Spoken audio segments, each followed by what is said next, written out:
இயேசு கிறிஸ்துவின் ஈடிய நேற்று நாமத்தில் அன்பினால் வாழ்த்துக்கள்.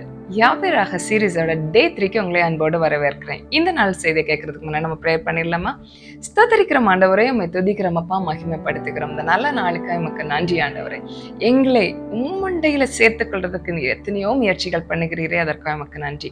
இந்த நாளிலும் கேட்கிற ஒவ்வொருடைய வாழ்க்கையிலும் உம்மோடு இணைகிற ஒரு நாளா இது மாறட்டும் ஆண்டவரே. இன்னும் அதிகமாக உம்மை பற்றி படிக்கிற ஒரு நாளை மாறட்டும். இந்த வார்த்தை மூலமாய் நீர் பேசுங்க ஆண்டவரே. தொடர்ந்து இடைப்படுங்க. இயேசுவின் நாமத்தில் ஜெபிக்கிறோம் சுவாமி, ஆமென். இந்த 3வது நாள்ல என்ன பார்க்க போறோம் அப்படின்னா, நம்முடைய மேய்ப்பர் ரொம்ப அன்புள்ள மேய்ப்பருங்க. ஏசாயா 40வது அதிகாரம் 11வது வசனத்துல அவர் எப்படிப்பட்ட மேய்ப்பன் அப்படின்னு சொல்லப்பட்டு பாருங்க. ஆண்டவர் நம்மள மேய்ப்பனை போல தமது மந்தையை மேய்ப்பார். ஆண்டவர் நம்மள மேய்க்கிறது பற்றி சொல்லப்பட்டிருக்கு. அடுத்தது, ஆட்டுக்குட்டிகளை தமது புயத்தினால் சேர்த்து தமது மடியிலே சுமந்து கரவலாடுகளை மெதுவாய் நடத்துவார். நமக்கு என்ன தேவை அப்படிங்கிறது அவருக்கு அழகா தெரியுங்க. இன்னைக்கு என்ன கேட்டுட்டு இருக்கிறீங்களா? உங்களுடைய தேவை என்ன என்பது எனக்கு தெரியாம இருக்கலாம், ஆனால் நம்முடைய நல்ல மேய்ப்பனாகிய இயேசு கிறிஸ்துவுக்கு தெரியும். உங்களுடைய தேவை என்ன, உங்களை எப்படி நடத்தணும் அப்படிங்கிறது அவருக்கு தெரியும்.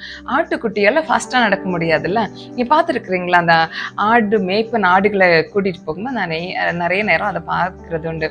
அப்போ அந்த குட்டி ஆடுகள் எல்லாம் அவர் கையில 2 கையில தோல்ல அப்படின்னு எத்தனை குட்டி இருந்தாலும் அதை அப்படியே சுமந்துட்டு போவாரு. ஆடுகள் எல்லாம் நல்லா ஃபாஸ்டா நடக்கும். ஏன்னா இந்த குட்டி ஆடால ஃபாஸ்டா நடக்க முடியாது. அப்ப ஆட்டுக்குட்டி தமது புயத்திலே சேர்த்து, அப்புறம் சில மடியில இப்படி தூக்கிட்டு போவாங்க, தமது மடியிலே சுமந்து கரவல் ஆடுகளை மெதுவா நடப்பாங்க. கரவல் ஆடுகள் அப்படின்னா பால் கொடுக்கிற ஆடுகள், அதால ஃபாஸ்டா நடக்க முடியாது. அதுக்கு அப்பதான் டெலிவரி ஆகி குட்டி இருக்கும், அதுக்கு பால் கொடுக்கிற அந்த டைம் அது கொஞ்சம் டயர்டா இருக்கும். அதால மற்ற ஆடுகள் போல ஓடி குடுக்குடுன்னு எல்லாம் ஓடி போக முடியாது. இது கொஞ்சம் டயர்டா தான் நடக்கும். ஸோ இதை மெதுவா நீங்க அந்த மேய்ப்பன் ஆடுகளை நடத்திட்டு போகும்போது குட்டி எல்லாம் அவர் கையில வச்சுட்டு இந்த கரவல் ஆடுகளை அவர் பக்கத்துல நடத்திருப்பார், மெதுவா நடத்திருப்பார், மற்ற எல்லாம் ஓடி போகும். அப்போ ஒவ்வொருத்தருடைய தேவையும் இண்டிவிஜுவலா அறிந்து கேர் பண்ற ஒரு அன்புள்ள தகப்பன் தான் நம்முடைய நல்ல மேய்ப்பராகி இந்த இயேசு கிறிஸ்து. இண்டிவிஜுவலா அவங்களை கேர் பண்றாங்க. ரேண்டமா ஏதோ ஒரு பிளெஸிங் அப்படி சொல்லிட்டு போறவர் அல்ல நம்முடைய ஆண்டவர். உங்களை தனிப்பட்ட விதத்துல அறிந்திருக்கிறார், உங்கள் தேவையை தனிப்பட்ட விதத்துல அறிந்திருக்கிறார். உங்களுடைய தேவை என்ன என்பது, உங்களுக்கு என்ன நீட் என்ன அப்படிங்கிறத ஆண்டவர் உங்களை தனிப்பட்ட விதத்துல அறிந்து அதற்கு தேவையானவற்றை தருகிறார். இன்னைக்கு என்ன சூழ்நிலையில நீங்க பார்த்து கொண்டிருந்தாலும் சரி, உங்கள் சூழ்நிலையை மாற்றுகிற ஒரு நல்ல மேய்ப்பன் தான் நம்முடைய இயேசு கிறிஸ்து. உங்களோட இந்த காரியத்தை சொல்றாரு. கவலைப்படாதீங்க, சூழ்நிலையை பார்த்து பயந்து போகாதீங்க, சோர்ந்து போகாதீங்க. நல்ல மேய்ப்பர் நமக்கு இருக்கிறார். நம்முடைய சூழ்நிலைகள், போராட்டங்கள் எல்லாம் மாறும். இயர் பிகினிங்ல இவ்வளவு போராட்டங்கள் இருக்குது, எப்படி நான் இந்த இயரை நான் கொண்டு போவேன், முன்னோக்கி நடப்பேன் அப்படின்னு சோர்ந்து போயிட்டீங்களா? நல்ல மேய்ப்பர் இருக்கிறாரு, உங்களை சுமந்து கொண்டு போகிறார். தேவையான நேரத்தில் அவரோட மடியில வச்சுப்பாரு, தேவையான நேரத்துல பக்கத்துல மெதுவா நடத்துவார்.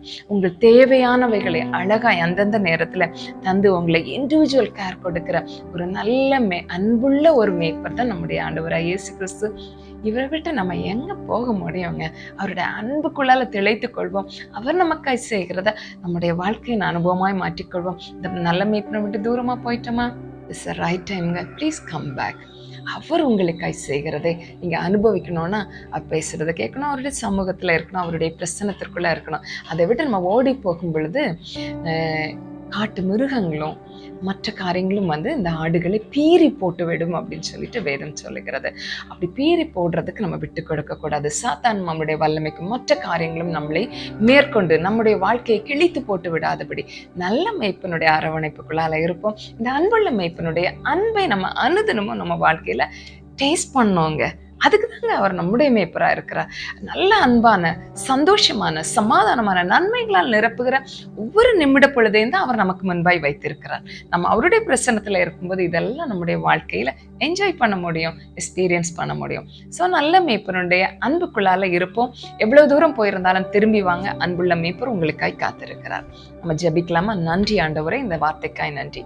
இதை கேட்ட ஒவ்வொருவருக்காய் நன்றி சொல்கிறோம். உங்களுடைய வாழ்க்கையில உங்களுடைய அன்பை அவர்கள் உணரத்தக்கதாய் வாழ்க்கையின் அனுபவங்கள் புதுப்பிக்கப்படுவதாக ராஜா. உம்முடைய அன்பு அவர்களுடைய வாழ்க்கையிலே அனுபவமாய் மாறட்டும் அப்பா. நீர் அப்படி செய்வதற்காய் நன்றி. இயேசுவின் நாமத்தில் ஜெபிக்கிறோம் சுவாமி, ஆமென். சந்தோஷமா இருங்க. 2.5 மிஷன் பண்ணிட்டு இருக்கிறீங்கல்ல, என்னன்னு தெரியலையா? டே 1 டே 2 மெசேஜை கேளுங்க.